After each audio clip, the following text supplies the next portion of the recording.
They're right in front of you. Nick Fuentes. He's the corny white dude like your body. Yeah, that was laughing at women. This is a well-known.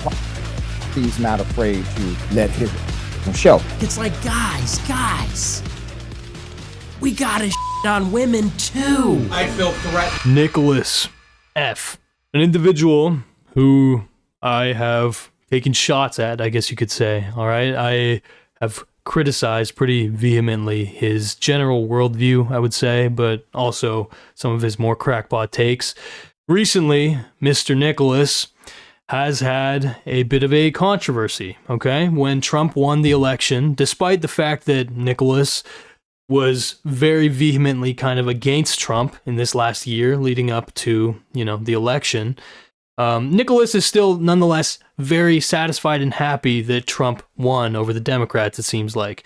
Now, of course, Nicholas's main, gripe with the Trump movement as it stands today is that it's actually too multicultural for Nicholas, and that he is too sympathetic to that one I understand more so, but you have to understand that he also just conflates being or being with being like, this is one of those guys who conflates the two completely and confuses people and sows seeds of chaos within the discourse. But at the end of the day, Mr. Nicholas took the opportunity of Mr. MAGA getting elected to have a message, a wholesome little message for women out there. Before we play it, look, I'm not going to lie to you. I really wish that these stunts, okay, these screams, these echoes out from the bottom of the abyss, that these did not have the impact that they do, because this is on every metric a massive success for Mr. Nicholas, okay? Sure, yes, there was consequences to what I'm about to show you, but the goal, the name of the game is awareness, is getting eyes. I've said this before, but when you are a band creator, when you've been cast down into the abyss, the only way to have people come down and look at you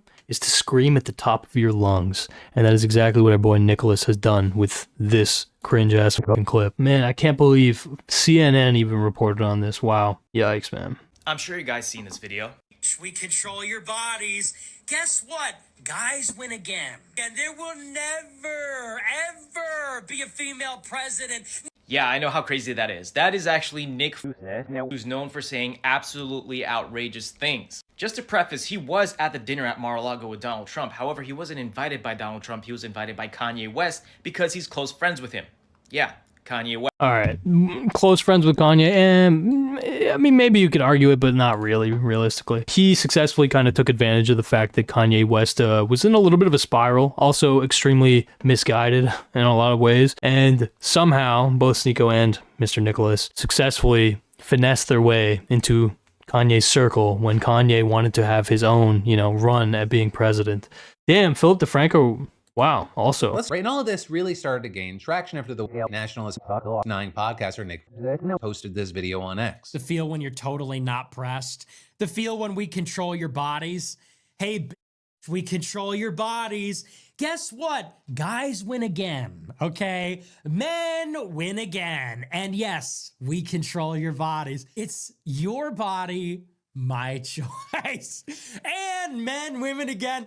Men win again. There will never, ever be a female president. Never. There will never be a female president, ever. We will keep you down forever. You will never control your own bodies. You will never be the president of the global empire.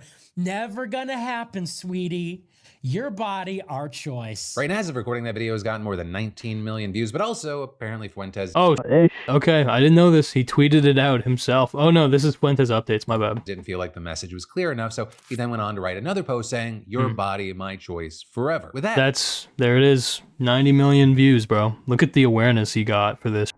Getting more than 90 million views. And since then, that exact phrase, "your body, my choice, forever," it's been shared all over social media. Now, with all this, it's since been reported that Fuentes was doxxed and his address was leaked after making those posts. With, for example, Hacker Collective Anonymous tweeted tweeting over the weekend. Nick Fuentes has been fully doxxed and is being shared to millions of women across every social media platform. You also have people on X saying that his house has been blurred on Google Maps, and some people claiming that he had to flee to his parents' house because of the doxing, but none of that has been verified. And this is Fuentes, for his part, has not addressed the doxing or anything else as of recording, but he did retweet a post by Candace Owens that referenced another story that's been circulating X about Fuentes pepper spraying a woman who showed up at his house. And regarding that story, we've also seen a 57-year-old woman who goes by the name Marla Rose on Facebook claiming that she was the person Fuentes pepper sprayed, claiming she rung his doorbell after another woman showed up in front of Fuentes' house and egged her on, adding there, "I cannot back down from anything that even smacks of a dare," and adding, "So I rang the doorbell, he immediately swung the door open like he was at a damn Waco, sprayed me with a burning liquid, pepper spray, mace, and pushed me down the stairs onto a sidewalk." After that, according to her account, the cops showed up to question everyone, and throughout the post, Marla Rose really digs into Fuentes while also sharing what she said was his address. Now, notably here, that post has since been removed, presumably because it included the address, but also, as I was recording, Marla Rose posted a video on Facebook that appears to show the incident in question. Hi.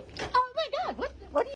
Damn, bro, I didn't realize that fucking Philly D would give the full context like this. I was gonna give it to you myself. Basically, after that statement, whatever, made its way, literally hundreds of millions of people have seen it through TikTok, Twitter, etc., and all this basically, marketing that Fuentes got successfully did, infiltrate a lot of young men into basically them adopting this fucking slogan. And so, yeah, the result of this level of awareness was that somebody took it upon themselves, seemingly, a hacker organization potentially, to dox officially Nick said, "No, it's okay." I'm not gonna lie, this story is just annoying because I hate fucking giving this guy attention, bruh. Playing into his hand, bro. Here's what I'll say. Basically, he got doxxed, okay?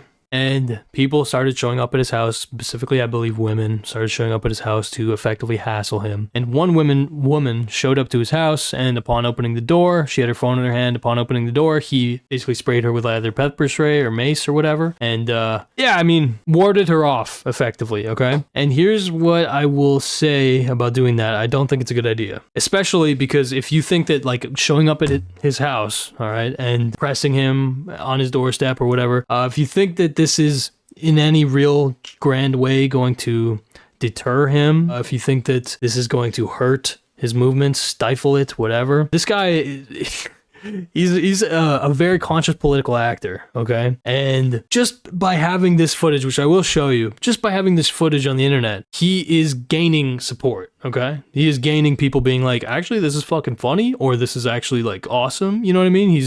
Basically, this makes him look cooler than is the reality in any way. I'll show you the fucking footage, but basically, exactly as I described it, okay? Someone shows up at his door, he immediately opens it, maces them, and they drop the phone, okay? And it became a huge fucking meme. The video finally came out, and I think Fuentes might actually be going to jail for this one. Random liberal grandma rung his door and immediately maced her, then kicked her backward down a flight of stairs. Schizo, live like Trevor from GTA. Realistically, he will not actually face repercussions for this. Realistically, the person who knocked on the door, there might be some prior, context that came before this. You never know. Or he maybe just actually did answer his door and immediately spray this person, right? Because maybe he saw they had a phone, maybe whatever reason. Point is, here it is, okay? Here's what happened. Hi. Oh my God, what are you doing? Fuck out of here. Tells her to get the fuck out of here. He takes her phone.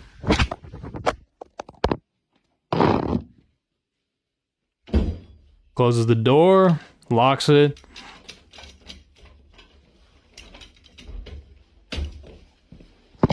And boom, that's pretty much all you see. And so yes, that got shared everywhere. All right, there's a couple screenshots people took, basically saying this is fucking hilarious. People comparing him to Boogie 2988 with Frank Hassel. For those who don't know, Frank Hassel showed up at Boogie's doorstep and basically hassled him. That's his whole shtick. And Boogie came out with a gun and shot a warning shot. And so people are comparing it to that. There's not really too much of a story here, right? A political agitator, a guy who has been banned pretty much on every single platform, did the only thing that he really can do, now that he's cast into the abyss, he said something that he knew would spark outrage. That outrage inspired some people to interfere with his privacy, I guess you could say, and that resulted in people showing up at his doorstep, and he retaliated against one person who showed up at his doorstep, okay? That's the story.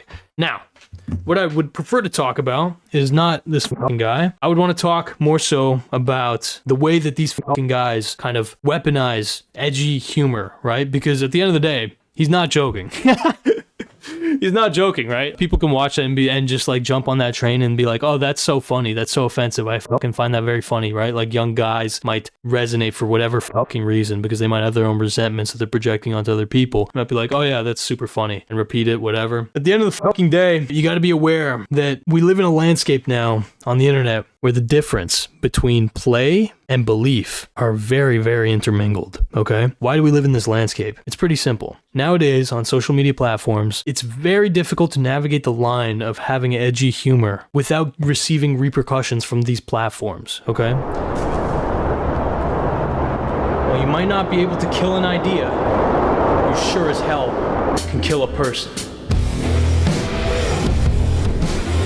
Bad faith? Sounds kind of cool, to be honest. I think I'm gonna make that my first merch line. It's been such a long time coming.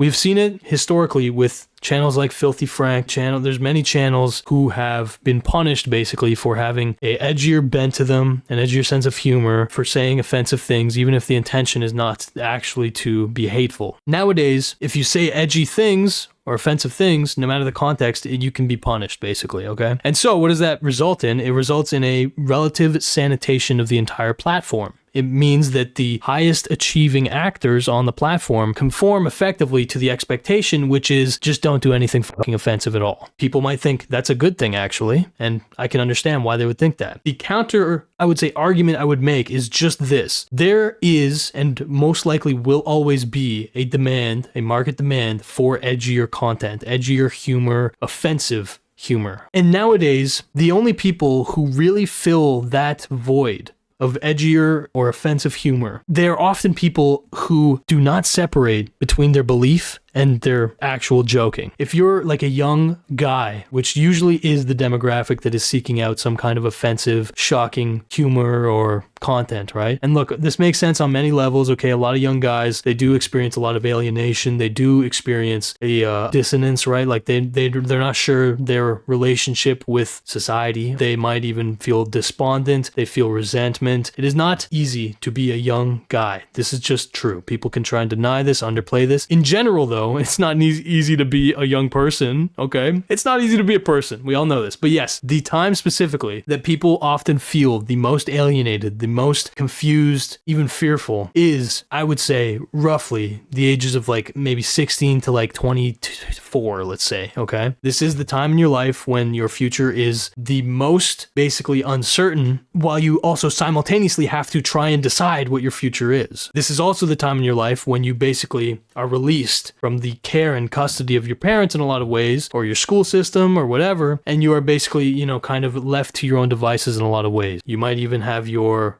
friend groups from high school disband. You might experience a lot basically of alienation. You'll be working, especially a big one, by the way, is that you'll be working low income, low wage jobs a lot of the times, and these are extremely alienating. You'll be interacting with people who don't really care about you. You will be treated like a fucking, a cog in the machine, because you will be, effectively, right? Alienation, that's the nature of it. You'll be exploited, all this.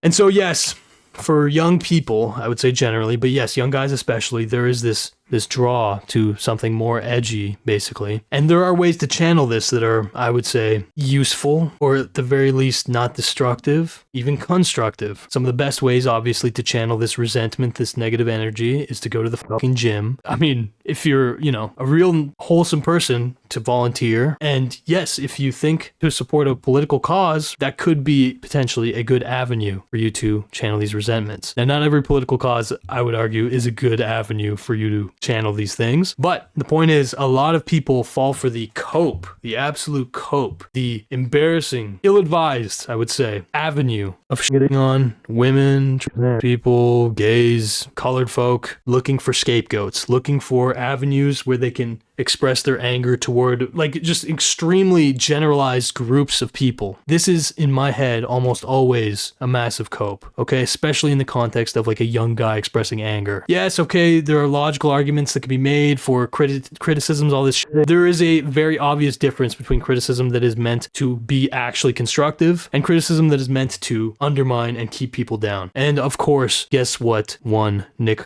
fucking Fuentes successfully harnesses? If you think the boy is funny, he is successfully harnessing you. To get back to what I was saying, there will always be a market demand for this edgy humor. And nowadays, the only people filling those fucking demands are bad actors, people like Fuentes, who are providing this offensiveness with a catch. And that catch is nationalism, which comes with a whole bucket, a whole slew of just cancer, effectively. It is, I do associate it with just corroding, poisoning somebody's fucking mind, because this is a mind virus, in my humble opinion. Because that's the thing, right? Yes, okay, these movements, whatever they do, they harm, obviously, women, non-white people, whatever. But at the end of the day, it very much so also harms the people who believe it. Even if they think that they're empowering themselves because they feel confident that they've discovered the trick to the universe, or they have a club that they can basically rally against other members of society with, in reality, it's an extremely antisocial mindset. And historically, let's put it like this, it either does not result in anything of substantive value, or it produces an extremely negative result for everyone involved. Nowadays, if you like edgy humor, if you think shocking things are funny and they throw you off and it's whoa, that was engaging, which is a very normal reaction to have, okay? Especially, again, if you're a young guy. I've been there, I've done that, okay? And I still, to an extent, enjoy this kind of humor, right? But know and understand the separation, all right, between play and belief. This balance, this awareness will prevent you from falling prey to the fucking narratives of people like Nicky Boy, okay? Because these offensive, jokes or sincere statements, because they get banned, sanitized from the platform so quickly, you'll usually only find them in tiny little snippet formats, okay? You'll find a rare TikTok or the odd Twitter post, whatever, where you will find this unfiltered, edgy, exciting, offensive humor or whatever, right? And the main people who are producing this content are conscious political actors. They're people like Sneeko, like Zerka, like Fuentes, okay, who the way that they make their money is by producing this shocking content in order to funnel people toward their cause, okay, and to basically reap the rewards of people feeling like they're a part of their movement, okay? It's not, absolutely, it's not just for the sake of comedy. Even Sneeko is famous, of course, for having the statement, seek truth through funny. So he's completely intermingling, basically implying that everything that is funny has to be somewhat true, which is not true, okay? You can say complete horseshit and I can find it funny, right? I can be laughing at you for saying embarrassing horseshit, right? As I find myself pretty often doing with a guy like Sneeko or Fuentes. Yes, okay, you can laugh at whatever the fuck you want, all right? But understand that there's contexts where people are saying offensive things for the sake of playing, okay? Just fucking around, just testing boundaries, testing kind of the line or whatever. And then there's people who believe what they're saying and they're trying to disseminate an ideology or a pathology that is fucking disgustingly destructive. Again, not just for others, but for you, my friend. A lot of the times, these kind of tendencies, okay, if you feel like you're sick or whatever, you feel like you sincerely believe these things, a lot of this does kind of come down to socialization, right? It becomes a lot easier, right, to have really hateful fucking, really generalizing negative stereotypes representing people when you are not necessarily socialized with them or people like them or whatever, right? The more you interact with the real world, in my experience, the less you will project identities onto people, right? Or maybe more. Maybe you'll look for that confirmation bias or whatever. But there's only one way to find out, right? And it's by experiencing it in real life. The real important thing I would say is just having friends. Having friends who can ground you, you know, who can tell you when you're going off a little too fucking hard, when you're being a bit of a prick, whatever. Basically people who actually care about you and will step in and express parrhesia, okay? This is a Platonic or Socratic concept. It's like when you are really friends with someone, you will step in and basically tell them how they're fucking up, even if it's not of benefit to you. So even if, basically, if you see them fucking up, your friend, and you go out of your way and you're like, bro, come on, man, what the fuck are you doing? What's going on? They might be pissed at you.